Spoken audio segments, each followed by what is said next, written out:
Buenas tardes, mi nombre es Miguel Flores y tengo el placer de invitarte a mirar estos audios y estos videos a través de este sistema, ya sea de Facebook o YouTube, y que le puedas dar un like o compartirlos o dejar un comentario o hacer una pregunta con el único propósito de expandir el reino de los cielos a otros lugares fuera de 4 paredes. Nuestra intención es llevar el Evangelio más allá y poder hacer crecer que nuestro ministerio llegue a aumentar en cantidad de personas que conozcan la palabra de Dios y su Evangelio. Como te repito, mi nombre es Miguel Flores y soy el pastor de Capilla Calvario Santa Paula, y vamos a continuar con nuestro estudio que dejamos pendiente el domingo pasado acerca sobre la vida del apóstol Pablo. Pero antes de empezar, por favor, déjame orar. Padre, gracias, Señor, por tu presencia, y gracias, Señor, por lo que estás haciendo a través de nosotros, por cada una de las personas que nos han bendecido con este ministerio y de esta manera que nos ayuden y a trabajar juntamente.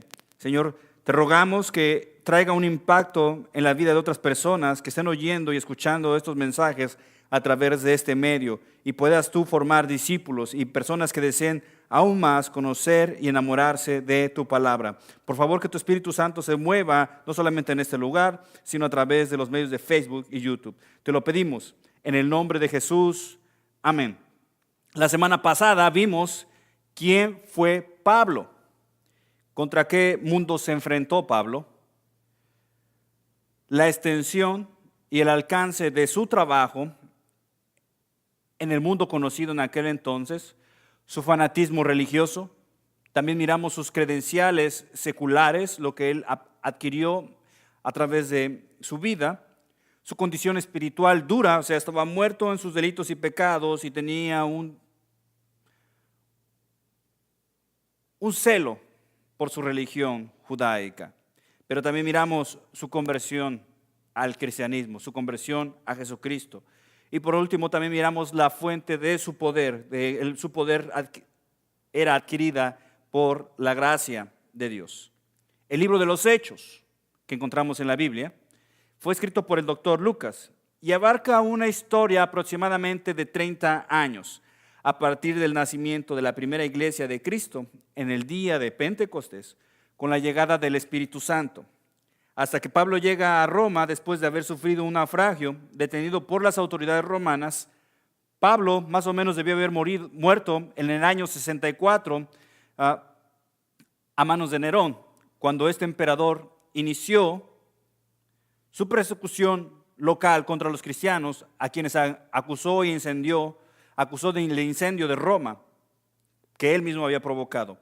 Así que en un periodo de casi 30 años, Pablo evangelizó una parte del mundo conocido, realizando 3 viajes misioneros y un viaje misionero en calidad de detenido como preso por los romanos, estableciendo iglesias, no solamente iglesias, sino iglesias juntamente con judíos y con gentiles.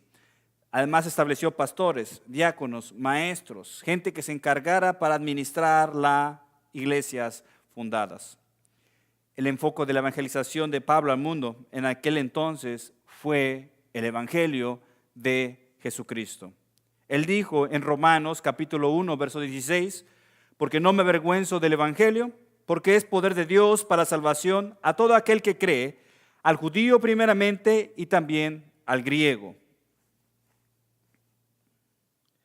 Se cree que la carta a los romanos fue escrita en la ciudad de Corinto, de aquel entonces, y tenía un propósito de ir a la iglesia en Roma. Y no me refiero a la iglesia católica, apostólica y romana, dirigida por el Papa. No, sino esta iglesia es fundada 400 años después de estos hechos históricos. Primero tenía un profundo deseo de ir para allá, tenía un gran deseo de ir a visitar a esta iglesia en Roma. ¿Por qué?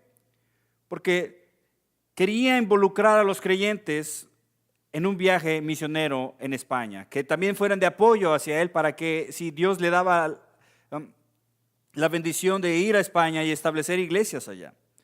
También de expresar la doctrina del evangelio en lo que se refiere a la fe y la gracia, excluyendo el legalismo y los rituales religiosos. Pero hoy en día vivimos un evangelio lleno de tradiciones y costumbres que han sido añadidas a lo largo de los años, como a cada quien le parece. Muchas de ellas legalistas, otras con una libertad para vivir como queramos. Casi todas las iglesias que vemos y conocemos, iglesias cristianas evangélicas, por lo regular están muy alejadas de la verdad, de la verdadera doctrina del evangelio del apóstol Pablo, trayendo inclusive confusión, trayendo rechazo hacia el evangelio de Cristo, que nos dejaron aquellos apóstoles que caminaron con Jesucristo y las primeras iglesias establecidas por ellos. Para poder entender las cosas siempre hay que ir al principio, y la única fuente de información verídica y segura es la Biblia. No solamente siendo un libro espiritual, sino además es un libro histórico.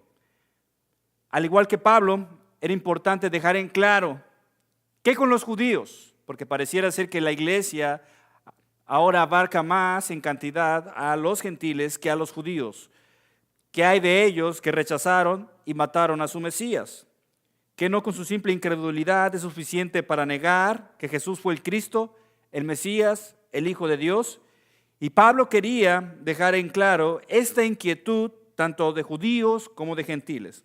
Pero no solamente eso, sino además para él también era importante dejar saber la importancia de la comunión, la relación entre los miembros que componen la iglesia, siendo de diferente nacionalidad, raza o credo.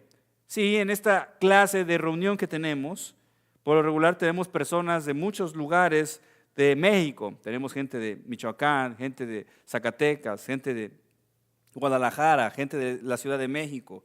Y aquí no vemos las diferencias, simplemente somos un solo cuerpo, un solo miembro en Cristo Jesús. Pero también llegan a llegar personas de Centroamérica que también llegan a formar parte de la iglesia. No solamente somos parte de la iglesia en español aquí, sino también somos parte de la iglesia en el ministerio de inglés. Así es que no vemos la diferencia entre credo, lenguaje, color, raza. Simplemente somos una sola iglesia en Cristo Jesús. Y algo que se nos escapa es que también Pablo sabía que vivir en la vida del evangelio trae como consiguiente un cambio de vida, tanto espiritual, ética y moralmente. Y también quería advertir sobre la conducta desordenada que resulta en peligro para los creyentes y no creyentes. Él quería tener bien en claro y dar a conocer bien a su iglesia, a la iglesia en Roma, que el peligro de vivir vidas inmorales, vidas que no van de acuerdo a la enseñanza de Jesús. Así es que, por lo tanto, acompáñame a conocer esta increíble carta, escrita por el apóstol Pablo a la iglesia en Roma de hace 2000 años atrás.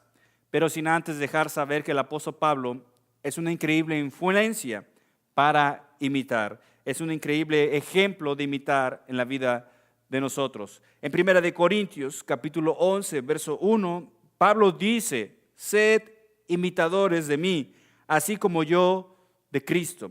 También lo dice en el capítulo 4, verso 16, por tanto os ruego que me imitéis, les ruego que me imiten. Filipenses capítulo 3, verso 17 también dice: hermanos, sed imitadores de mí y mirad a los que se conducen según el ejemplo que tenéis en nosotros. Si deseamos adquirir una conducta que es influenciada por el evangelio, tenemos que ser imitadores de personas que están apegadas a Jesús, que constantemente están cambiando sus vidas para mostrar la gloria de Dios. Pero antes quiero darte 4 características sobre el apóstol Pablo. Pablo tenía una mente bíblica, lo único que tenía en su cabeza era el conocimiento de la Biblia realmente extenso. Él estaba saturado de la palabra de Dios. De hecho, él no pensaba como lo pensamos nosotros, él pensaba siempre de una manera bíblica, siempre sacaba un principio bíblico que podría aplicar a lo que él estaba viviendo. No solamente eso, también tenía una firme voluntad, él tenía una determinada voluntad, él tenía un objetivo y eso para él era indomable, él era activo, él era dinámico, inclusive a pesar de su incapacidad física, él era valiente, él era esforzado y además muy comprometido. Pareciera ser una superpersona, alguien ajeno a la gente común, pero él estaba lleno de amor para todos los demás. No solamente estaba lleno de amor hacia Dios, sino también a la iglesia, a la gente que componía la iglesia. No solamente tenía un profundo amor hacia Dios, hacia la iglesia, sino que además tenía un profundo amor hacia el perdido, hacia aquel que estaba viviendo en el pecado. Y su meta no fue traer su nombre, resaltar en la vida de aquellos tiempos, ni en el tiempo de hoy. Su meta siempre fue glorificar el nombre de Dios. Siempre fue su meta glorificar el nombre de Dios. Así es que podemos imitar esto. Podemos llenar nuestras mentes de la palabra de Dios. Imitar su fuerte voluntad, su dinamismo, su valentía, su compromiso. También podemos imitar ese corazón lleno de amor hacia Dios y hacia el perdido y hacia la iglesia. Y también podemos imitar el glorificar a Dios en nuestras vidas. Así es que vemos al predicador desde el verso 1 y se presenta Pablo en el verso 1 del libro de Romanos. Dice Pablo, siervo de Jesucristo, llamado a ser apóstol, apartado para el evangelio de Dios. Primeramente se presenta ante esta iglesia por medio de esta carta como un siervo. Después se presenta como apóstol y nos da su propósito de servicio y nos da su propósito de apostolado. Lo más común dentro de una esfera social de alta categoría, de un rico, es presentarse como el doctor, de presentarse como el licenciado, presentarse como el ingeniero, presentarse como el abogado. Pablo se presenta aquí como un siervo de Jesucristo. Pero para este entonces, Pablo se presenta a sí mismo, no en la esfera social más alta, sino en la esfera social más baja de aquel entonces. Para ese tiempo, este término de siervo tiene que ver con la servidumbre, con ser un esclavo, como personas que han sido compradas, ya sea por la guerra en aquel entonces o el secuestro, con un único propósito de hacerlos esclavos, de esclavizarlos. De trabajar sin un sueldo, de trabajar sin prestaciones, de trabajar sin vacaciones y mucho menos de tener derechos. Para un romano, un esclavo era menos que nada, menos que un objeto sin valor. Para la mayoría de las personas, para la mayoría de los romanos, no eran personas, ni mucho menos eran tratados como animales, eran tratados como nada. Si un judío tenía una deuda que no podía pagar, no se iba a bancarrota, sino se vendía a su prestador. Él se vendía para poder pagar toda la deuda. No solamente había amos que eran malos en su mayoría, sino además también había amos buenos, tanto como amos romanos buenos como amos judíos buenos. E inclusive encontramos estos ejemplos en la Biblia de romanos que eran buenos con sus sirvientes. Si un judío que se había entregado como esclavo para pagar su deuda y su amo había sido bueno con él, el esclavo podía venderse a su amo como un esclavo por amor. Él había terminado de pagar la deuda, era libre de irse a su casa, era libre de volver a su vida, pero si él amaba a su amo, él regresaba y se entregaba como un esclavo, como un sirviente por amor a su amo. Y este acto se llevaba delante de los jueces y se hacía oficial. Ahora este esclavo que no tenía deuda se entregaba por amor para servir a su amo, de una manera legal y de una manera formal.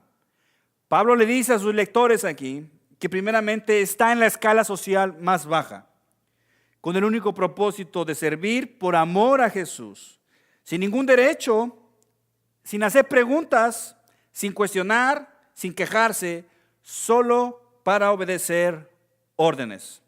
Después de haber perseguido a los discípulos de Jesús, siendo Pablo alguien de renombre entre su religión judaica, se presenta ahora a sí mismo como un sirviente de alguien quien antes perseguía, condenaba y odiaba. Pero también se presenta llamado a ser apóstol. Después está diciendo, no solamente sirvo por amor a Jesucristo en obediencia, sino que además he sido elegido para desempeñar una misión, para desempeñar un trabajo determinado para Jesús como apóstol. De hecho, este término apóstol no tiene en este tiempo un significado como ser un licenciado o ser el papa o ser el padre de una iglesia. No, simplemente este término de apóstol significa alguien que es enviado a hacer un trabajo en especial. Un apóstol que fue llamado por Jesús mismo,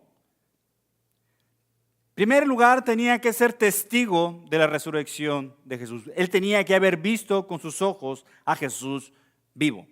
También debía recibir el poder del Espíritu Santo.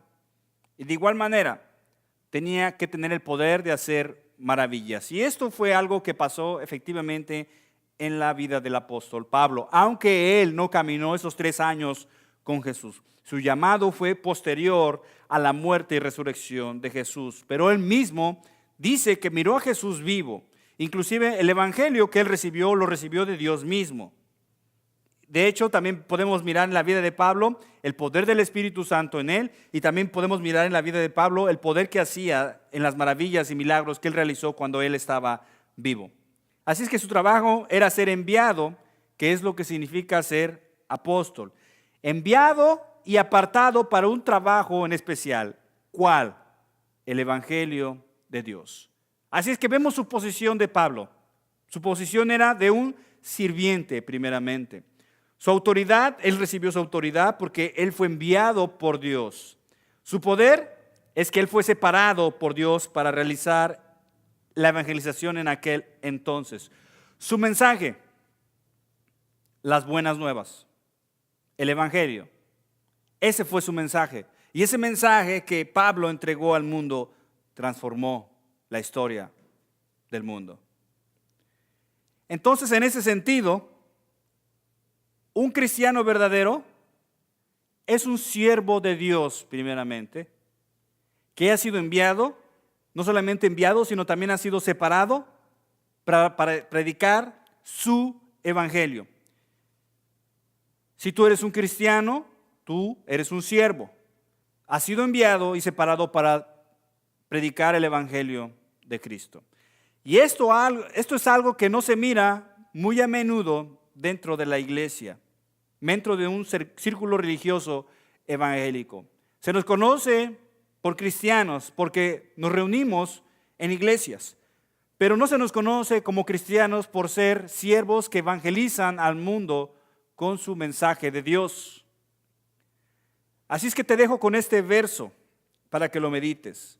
Siendo Pablo un siervo de Dios que ha sido enviado y separado para predicar el evangelio, él dice en 1 Corintios 11:1, sed imitadores de mí. Imíteme como en mi servicio, en que he sido enviado y que he sido separado. Así como yo soy imitador de Cristo, imíteme ustedes a mí. Como iglesia, como cristianos, tenemos una misión, y ese es de entregar el evangelio a todo el mundo. Yo espero que a través de este medio hoy hayas podido escuchar estas palabras y puedas entender que el propósito que tengo y que la palabra de Dios dice es de enviar el evangelio y producir en ti un imitador de Cristo, y que también haga la obra y la voluntad de Dios, y es seguir esparciendo el evangelio de Dios para que muchas otras personas sean salvas, que vengan a la reconciliación con Dios, que cambien su manera de vivir, que cambien sus prioridades, que cambien sus matrimonios, que cambien sus familias y que sean de bendición para otras personas. Pero primeramente el primer paso es venir al evangelio de Cristo. Una vez ahí, una historia nueva comienza. Estando en el evangelio de Cristo, podrás experimentar el poder de Dios en tu vida y podrás mirar el poder de la transformación dentro de ti, primeramente desde el interior hacia el exterior. Te invito a que seas partícipe de este ministerio, ya sea orando, ya sea dándonos un like, ya sea compartiendo este video o tal vez dejando una pregunta o un comentario. Te agradezco mucho si tú puedes hacer eso por nosotros. Te doy las gracias por habernos visto en esta tarde y que Dios te bendiga. Padre, gracias, Señor, Dios Todopoderoso. Por favor, Señor, que tu palabra se extienda a través de estas 4 paredes y, Señor, bendice tu ministerio que nos has dado como familia y como iglesia. Padre, gracias por este tiempo y este momento. Señor, guíanos a ser imitadores, no solamente de Pablo, como siervo, como enviado, como apóstol, sino además como imitadores de Cristo Jesús. Señor, a través de esto que seamos como Jesús, aprendiendo y viviendo tu palabra con el único propósito de glorificar tu santo nombre. Te alabamos, te bendecimos en el nombre de Jesús. Amén. Que Dios te bendiga y te espero prontamente.